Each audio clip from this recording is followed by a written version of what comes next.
Hello guys, welcome back to my channel. आज मैं लेके आई हूँ आपके लिए एक मिडी का ट्यूटोरियल। इस मिडी को हम 3 कली में बनाएंगे। इसके लिए मैंने लिया है 2.5 मीटर का लिनन फैब्रिक। इसके नीचे हम एक कैमरिक की लाइनिंग भी अटैच करेंगे और अगर आप इस वीडियो को पूरा एंड तक देखेंगे तो बहुत इजीली आप समझ पाएंगे स्टेप बाय स्टेप कि हमने एक सिंपल सी मिडी कैसे बनानी है। बहुत ही इजी है ये ट्यूटोरियल।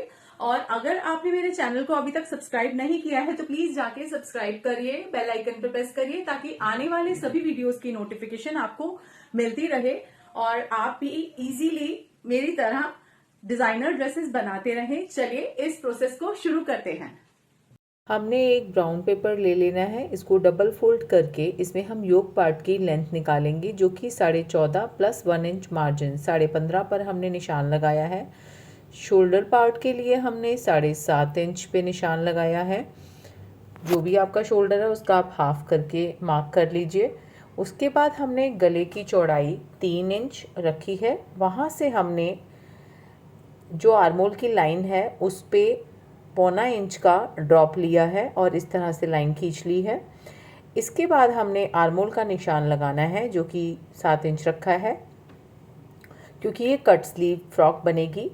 और नीचे जो हमने कमर का निशान लगाया है, जो लाइन खींची है, वहाँ से हम 5 इंच चौड़ा एक मार्क करेंगे और उसको उसकी लेंथ जो है वो हम 4 इंच रखेंगे और एक स्ट्रेट लाइन ड्रॉ करेंगे और दोनों तरफ से नीचे से आधा आधा इंच की हम जो डार्ट है उसका निशान लगा लेंगे। उसके बाद हम एक चेस्ट के लिए जो मार्किंग होती है लाइन खींचेंगे और हम जो चेस्ट है चेस्ट का हाफ प्लस 1 इंच ऐड करके अपना चेस्ट का मार्क करेंगे फिटिंग का। और कमर भी जो आपकी कमर है उसमें 1 इंच लूजिंग डालेंगे और इसकी मार्किंग कर लेंगे। आर्मोल की शेप के लिए हम 1 इंच का मार्क करके आर्मोल शेपर से बैक का आर्मोल ड्रॉ करेंगे और फ्रंट आर्मोल उससे हल्का सा 1.25 इंच नीचे की तरफ आर्मोल ड्रॉ कर लेंगे। इसके बाद हम तीरे पे जो हमारा शोल्डर है उस पे नेक और शोल्डर के पास से एक सेंटर पॉइंट लेकर वहाँ से हम जो हमारा डार्ट है डार्ट तक हम एक लाइन लेग शेपर से खींच लेंगे और इन सभी मार्किंग को अब कट कर लेंगे।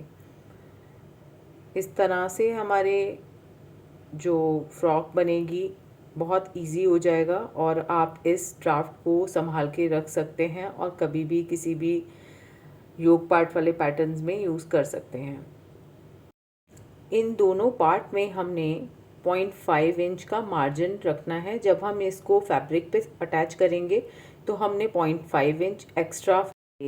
यहाँ पर मैंने फैब्रिक को 2 पार्ट में लिया है। ये फ्रंट पार्ट है, इसमें एक ओपन वाली साइड से मैं 1-1 इंच का मार्जिन रखते हुए इसको पिन अप करके फोल्ड कर लूँगी। अब मैं इसको बैक वाली साइड की बंद वाली साइड में फ्रंट का ओपन साइड रख के बिछा लूँगी। और अब हम ये जो 2 पैटर्न्स हैं, सेंटर पैटर्न एक कॉर्नर पे, साइड पैटर्न एक कॉर्नर पे लगाएंगे। हाफ इंच का मार्जिन जो मैंने बोला था वैसे हम मार्क करेंगे दोनों तरफ से जॉइंट वाली साइड और 2 इंच की लूजिंग देंगे। घेरा हमने 12 इंच ही रखना है दोनों तरफ से और इस तरह से कमर की तरफ से हमने स्लांटिंग लाइन खींच लेनी है और घेरे की तरफ भी हम 2 इंच कॉर्नर से मार्क करके एक कर्व शेप भी बनाएंगे जो कि मैं कैप्चर नहीं कर पाई हूँ। अब इस तरह से हमारा बैक का पार्ट निकला है। 3 पार्ट बैक के रहेंगे और जो फ्रंट होगा उसके 4 पार्ट रहेंगे क्योंकि फ्रंट हमारा ओपन है। और अब हम ये जो जॉइंट्स हैं इनको अटैच कर लेंगे। इसकी लाइनिंग को भी हमने सेम इसी तरीके से कट करना है और इसके ऊपर अटैच करना है। फ्रंट वाले पार्ट की लाइनिंग हमने अटैच कर ली है और कुछ इस तरह से ये 2 पैनल हैं। इसके ऊपर 1-1 इंच का जो मार्जिन था उसको फोल्ड करके हमने फ्रंट के ओवरलैपिंग पैनल्स रेडी करे हैं। इसको हमने ऐसे ओवरलैप किया है और इसके बाद हमने बैक का पार्ट लेकर उस पर 6 इंच चौड़ा गला ड्रॉ कर लिया है। लाइनिंग रख कर हमने स्टिच कर लिया है बैक वाले पार्ट पे। पार्ट लेकर ऐसे ओवरलैप करके हम स्टिच लगा लेंगे, टॉप सीम लगाएंगे और नीचे से 10 इंच ओपन रखेंगे कुछ इस तरह से। और इसके बाद हमने 7.5 इंच लंबा वी नेक बनाया है। अटैच करना मैं आपको पिछले वीडियोस में भी सिखा चुकी हूँ। अगर आपको अभी भी कोई क्वेरी है तो आप मेरे को कमेंट कर सकते हैं, और नेक लगाना पिछले वीडियो से इजीली सीख सकते हैं। इसके बाद हम तीरे से कमर तक 19 इंच पे मार्क करेंगे, और यहाँ से आगे तक 2 इंच पे मार्क करेंगे, और वहाँ से हम 6 इंच लंबा पॉकेट का एक मार्क करेंगे, हाफ इंच अंदर की तरफ करते हुए। और ये 7 इंच चौड़ी और 14 इंच लंबे डबल फैब्रिक पर मैंने पॉकेट कट कर ली है। दोनों साइड ऐसी पॉकेट बनाएंगे हम।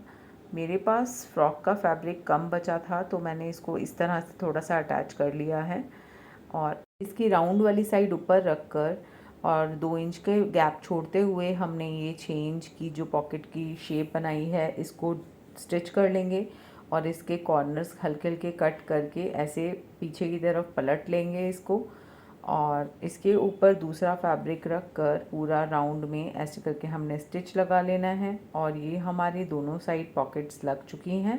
इसके बैक पार्ट की लाइनिंग को गले की तरफ से पीछे रखेंगे, और तीरे के साथ फ्रंट वाले पार्ट का सीधा पोर्शन रखते हुए आमने सामने, और लाइनिंग को, बैक पार्ट की लाइनिंग को इसके ऊपर ओवरलैप करके हाफ इंच की दबाव से स्टिच कर लेंगे तीरों को। और इतनी फिनिशिंग से आपके तीरे रेडी हो गए हैं। अब इसके बाद हम आर्मोल पर 1 इंच की पट्टी को डबल फोल्ड करके पाइपिंग लगाएंगे।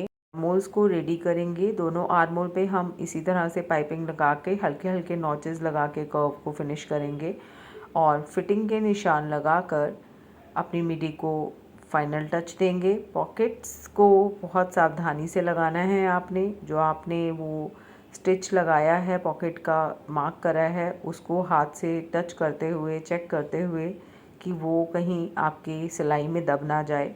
और इस तरह से आप बिल्कुल नीचे तक हाफ इंच का मार्जिन रखते हुए हम नीचे तक स्टिच लगाएंगे।